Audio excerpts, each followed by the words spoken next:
Thank you very much, and thank you for inviting me here this evening. My name is Bryan Weaver. I'm a four-term ANC commissioner in Ward 1, Adams Morgan area. I run a nonprofit that works with inner city youth dealing with issues around violence. You might want to speak up so you can be captured by the camera. Okay. Can everybody hear me all right? No? Can't hear? So I run a nonprofit called Hoop Sagrada, which works around youth violence prevention. We do international trips. We take about 30 kids from the district to go overseas, and they live abroad, study Spanish, work in communities, really trying to build bridges between people like that have grown up in crew culture. So in Adams Morgan, we have a lot of kids who grew up in the 17th and Euclid area, and there are a lot of kids who come in Columbia Heights Village. In this neighborhood, we had a lot of kids who grew up either 5th and O or 7th and O. We're trying to build bridges in between people that went to school together as children, but suddenly when they become teenagers, they sort of view small petty beefs as becoming huge and very large. A big part of what I run on and what I talk about everywhere is that politics is not about power, politics is not about money, it's about the improvement of individual people's lives.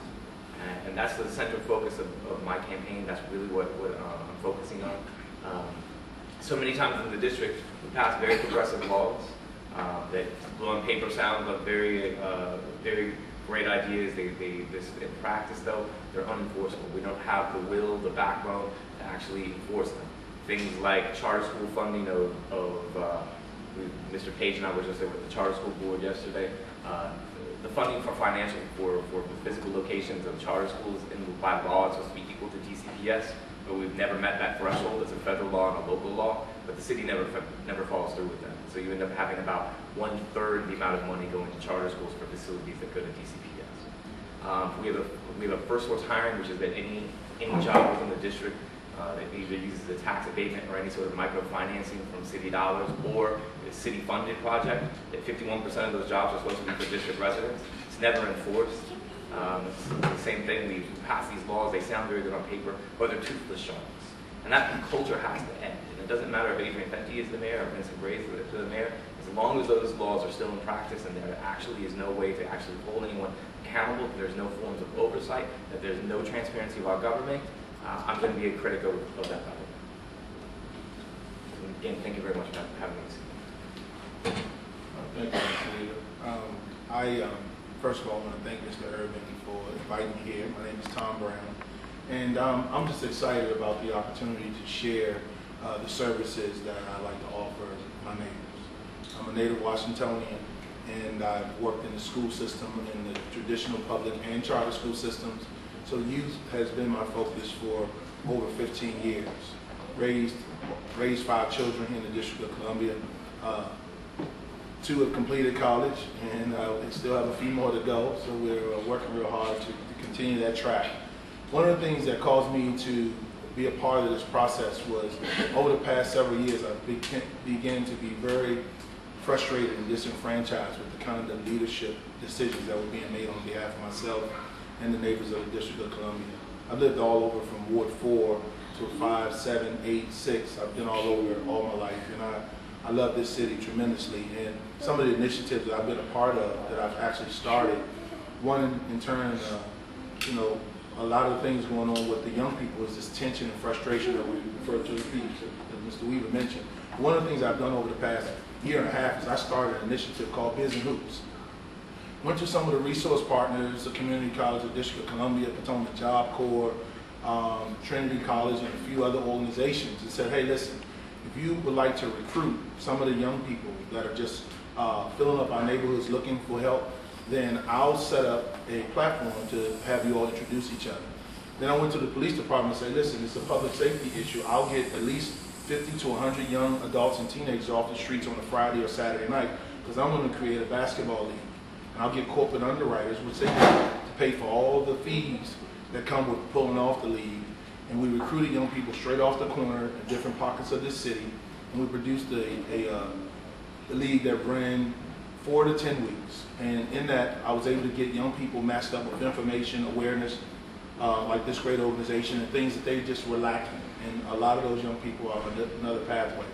In addition, I also am currently serving and have been since the inception the co-chair along with Councilman Berry of the Ward 8 Workforce Development Council.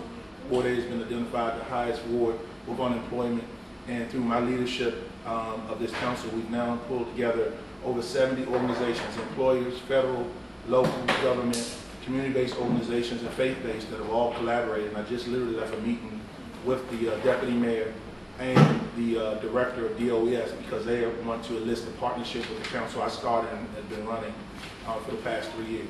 But these are out-of-the-box initiatives that are not bogged down by legislation, that are citizens getting empowered to come together, collaborate, and make the impact on our neighborhoods. And that's quite simply with the level of integrity that my track record speaks to. That's what you'll get in supporting me as your choice for the DC City Council at large candidate. And I'm so happy to be here. Thank you very much.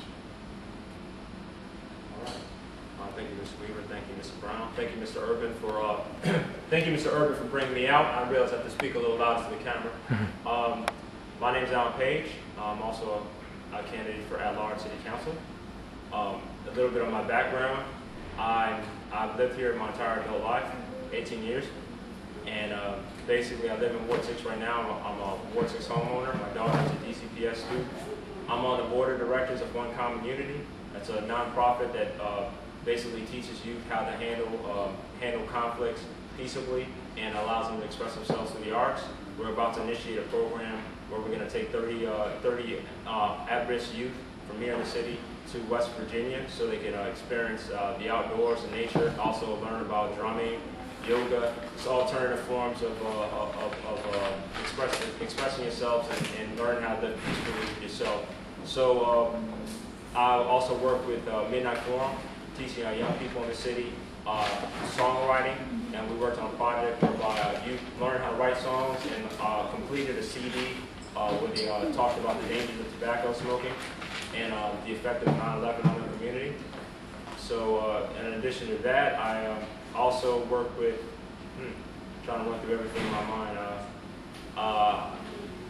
I also have worked with helping inner city kids succeed. I taught a course called Teaching Literature Through Hip Hop, where I work with students at Kelly Miller Middle School in order to get them to learn concepts of literature through popular hip hop. People like Lil Wayne and Lauryn Hill, who Lil Wayne may have some questionable messages, but I wanted to get them to understand how reading comprehension and literature concepts like metaphor and simile through looking at the lyrics of Lil Wayne. And one of my students at the end of one lesson said, you know, Lil Wayne isn't really that good of a rapper. And I found it pretty humorous. So that when they have the chance to examine these lyrics that they listen to on a daily basis on commercial radio and think about it critically, they come to their own conclusions. So I don't want to speak for too long, but basically I'm the youngest black male candidate in the race. Joshua Lopez may have me beat by a few years, but I want to be a new voice on the council, and I hope to bring a fresh perspective. I worked a lot with the youth of the hip hop generation, but not influenced by the more negative, I guess, mainstream perceptions of what hip hop means. I'm more from the pure school. And what that means as far as the pure expression of the youth. And I really believe that we can turn the city around. We're at a critical point. Obviously, we've got a huge budget shortfall, but if we make the right choices, I think that we can really turn the city around and really start bringing this prosperity that the city is starting to see and spread it and let it trickle down a little bit down to the people who've been living here their whole lives and haven't really seen that prosperity trickle down to them. Thank you. Thank you.